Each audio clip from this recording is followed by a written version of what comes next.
Todos. Mais um domingo em que o Senhor nos dá a oportunidade de estarmos aqui reunidos, em nome de Jesus, ainda que por meio da internet. Tá legal o áudio? Então vamos lá. Hoje, não diferente dos demais domingos do Senhor, a gente vai falar daquele que era, né, que é, que há de vir, o centro de todo o evangelho, o nosso alvo, que é Jesus. Hoje, o tema do nosso sermão, da nossa mensagem é: quem é Jesus, o Cristo?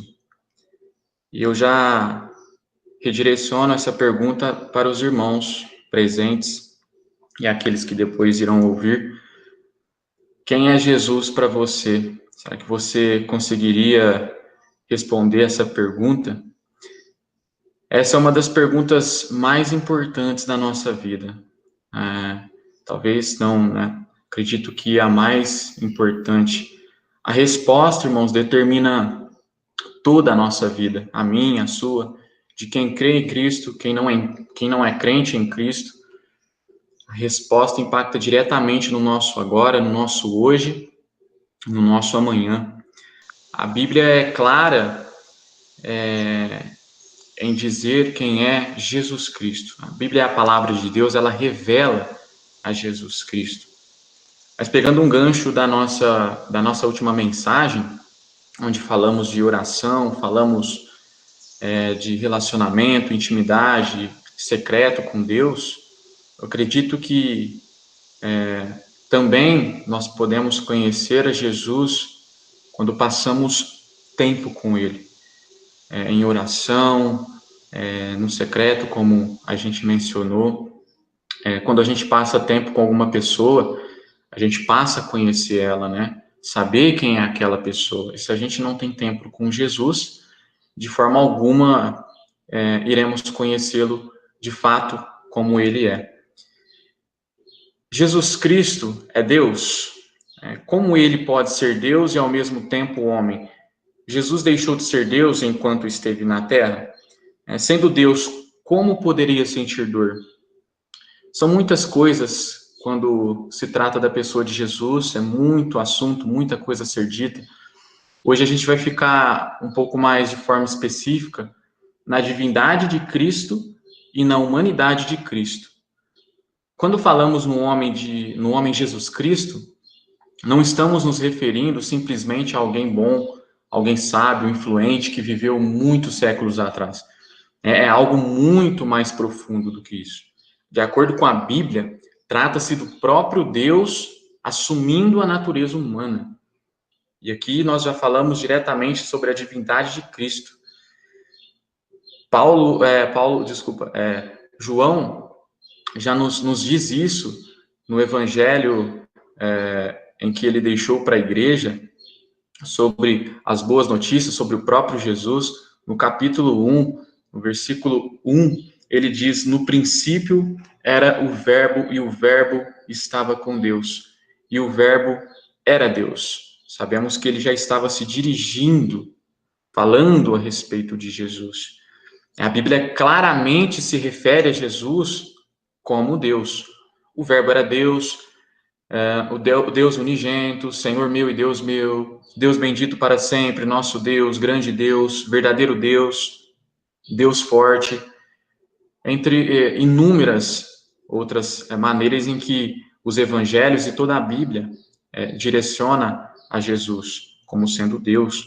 A Bíblia também declara que ele possui todos os atributos exclusivos de um ser divino. É onipotente, onisciente, onipresente, eterno, soberano, imortal. Diz que Jesus é o autor da vida, criador de todas as coisas e mantenedor do universo. João também, no capítulo 1 ainda, no versículo 3, ele vai dizer: todas as coisas foram feitas por intermédio dele, e sem ele nada do que foi feito se fez. O Deus único que existe eternamente como três pessoas, o Pai, Filho e Espírito Santo, se fez semelhante a nós na pessoa de Jesus Cristo, o eterno Filho de Deus. Quanto à humanidade de Cristo, o fato de ter nascido de Maria, sendo concebido pelo poder do Espírito Santo, demonstra, irmãos, a infinita sabedoria de Deus em combinar a influência humana e a influência divina no nascimento de Jesus. Gálatas, capítulo 4, versículo 4 e 5, diz: vindo, porém, a plenitude do tempo, Deus enviou seu Filho, nascido de mulher, nascido sob a lei, para resgatar os que estavam sob a lei, a fim de que recebêssemos a adoção de filhos. Se pensarmos por um momento em outros meios possíveis pelos quais Cristo poderia ter vindo ao mundo, nenhum deles uniria com tamanha clareza a humanidade e a divindade em uma única pessoa. Irmãos, Jesus foi em tudo semelhante ao homem, com exceção do pecado. 2 Coríntios capítulo 5, 21, nos diz isso. Aquele que não conheceu o pecado, ele o fez pecado por nós, para que nele fôssemos feitos justiça de Deus. Ele nasceu como nascem os bebês, passou por um processo de aprendizado, assim como acontece com todas as crianças, aprendeu a comer, a falar, a ler, a escrever, a ser obediente aos pais, tinha sentimentos, tinha emoções, vontades humanas, ficava cansado, tinha fome, sede, estava sujeito à dor, fraqueza, angústia, morte. Mesmo após a ressurreição, Jesus permaneceu com sua plena natureza humana. A diferença é que na ressurreição, seu corpo perecível se transformou-se em um corpo glorificado, assim como acontecerá com todo aquele que crê na sua vida, morte e ressurreição. Mas então, Lucas, Jesus deixou de ser Deus? Mas como Jesus poderia ser onipotente e ainda sentir dor? Como poderia ser onisciente e ao mesmo tempo não saber o dia da sua volta? Como poderia ser imortal e ainda assim ter morrido em nosso lugar? É importante levantarmos essas questões que impactam direto em nossas vidas cristãs. Mas, irmãos, pela dificuldade que temos em compreender esse paradoxo, ou pela má interpretação de algumas passagens bíblicas, é comum pensarmos que Jesus deixou de ser Deus enquanto esteve na Terra, bem como que ele realizava também milagres somente pela ação do Espírito Santo, ou que recebeu o poder divino somente após o batismo. Porém, de acordo com a Bíblia, em momento algum Jesus deixou de ser Deus, nem mesmo durante a infância.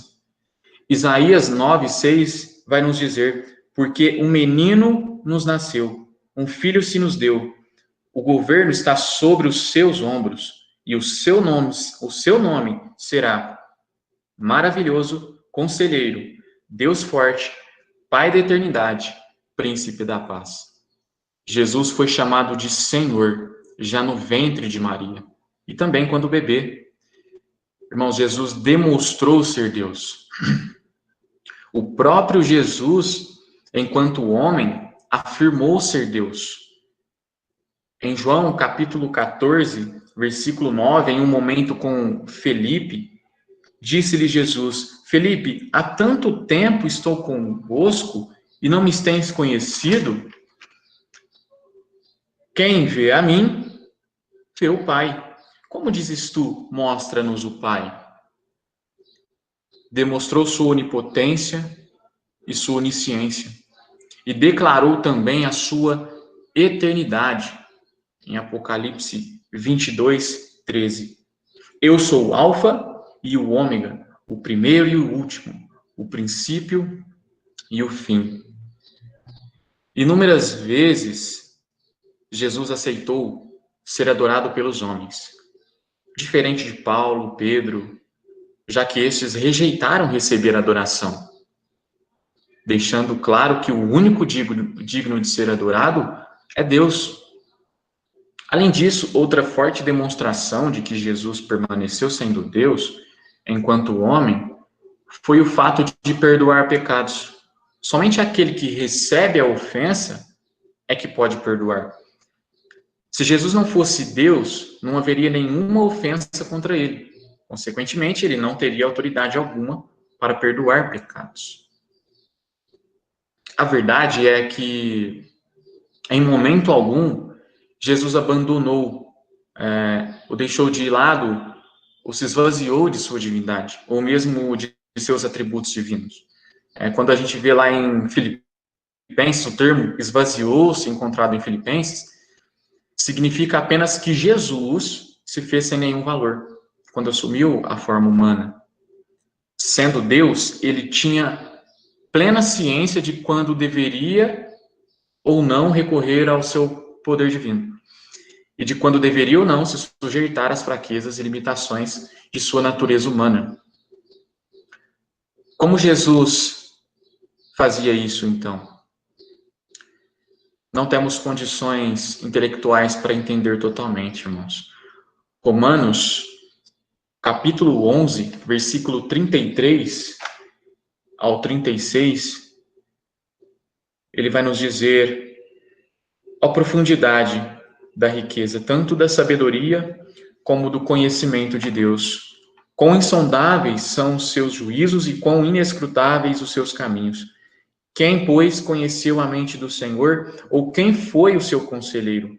Ou quem primeiro deu a ele para que ele venha a ser restituído? Porque dele, por meio dele, para ele são todas as coisas. A ele, pois, a glória eternamente. Amém. Este é e permanecerá um dos mistérios mais profundos da fé cristã. Contudo, a fundamentação bíblica, tanto da perfeita divindade como da perfeita humanidade de Cristo, é incontestável. Assim como acontece no caso da Trindade divina. Não cremos porque entendemos, cremos porque é bíblico. João 17 diz: santifica-nos na verdade, a tua palavra é a verdade. Todas as tentativas ao longo da história a fim de simplificar essa doutrina para torná-la mais compreensível sempre se revelaram falhas e antibíblicas. Porque sempre foi e continua sendo tão importante, então, defender a coexistência das naturezas divina e humana na pessoa única de Jesus? Por que falamos tanto disso e por que isso é importante? Primeiro, porque este é o ensinamento bíblico, como vemos João dizendo, a Bíblia é a verdade, a palavra de Deus. O segundo ponto, porque o próprio plano divino de salvação era essencial que o mediador fosse verdadeiramente Deus e verdadeiramente homem. E somente um ser humano sujeito a sofrer no corpo e na alma, que vivesse as profundas misérias da humanidade, poderia identificar-se com todas as nossas experiências, provações, tentações. Tão somente assim ele poderia ser verdadeiramente tentado, se manter sem pecado e oferecer-se como sacrifício em nosso lugar. Além, é claro, de ser um perfeito exemplo humano, para que pudéssemos segui-lo. Por outro lado, se não fosse Deus, mas apenas um homem, por mais perfeito que fosse, não poderia apresentar um sacrifício infinito, propiciando a possibilidade de redenção a todos os seres humanos, inclusive aqueles que ainda não haviam nascido, como eu e você. Se Jesus não fosse plenamente Deus, irmãos, jamais poderia conceder salvação eterna aos que o aceitassem pela fé. Podemos concluir, então, que o Filho de Deus, infinito, onipresente, eterno, torna-se homem e une-se para sempre a uma natureza humana. Trata-se de algo insondável. De longe, acredito, um dos maiores milagres da Bíblia, se não o maior. Permanecendo o que era, tornou-se o que não era. Em outras palavras, enquanto Jesus permanecia o que era, ou seja, plenamente divino, ele tornou-se o que não é, no que não fora antes, ou seja, também plenamente humano. Jesus não deixou nada de sua divindade quando se tornou homem, mas assumiu a humanidade que antes não lhe pertencia. Amados, sendo gerado pelo Espírito Santo no ventre de Maria, nasceu e viveu sem pecado, morreu pela humanidade, ressuscitou dos mortos e voltará em breve. Essa é a boa notícia. Pois continua vivo e viverá para sempre, sendo 100% Deus e 100% homem. Amém? Se eu pudesse resumir Jesus em uma frase, fazendo essa pergunta de quem é Jesus para mim mesmo, eu diria que Jesus ele é tudo aquilo que precisamos que ele seja. Jesus é a expressão de Deus. Deus se revela em Jesus. Se nós dissermos que conhecemos a Deus e não conhecemos a Jesus, somos chamados mentirosos, porque somente conheceremos a Deus por meio de Jesus Cristo. Amém? Eu gostaria de encerrar o sermão de hoje com uma passagem que, para mim, traz bastante sobre esse assunto que abordamos hoje e também nos revela de uma forma tão clara de quem é Jesus. Se você quiser anotar e abrir também a sua Bíblia para estar meditando durante a semana, e se fazer essa pergunta, né? Quem é Jesus para você? Será que você conseguiria responder, né, para um irmão cristão ou para uma pessoa de fora da igreja? Quem é Jesus Cristo? Abra sua Bíblia em Colossenses, capítulo 1, versículo 15 ao 20. Colossenses, capítulo 1, versículo 15 ao 20.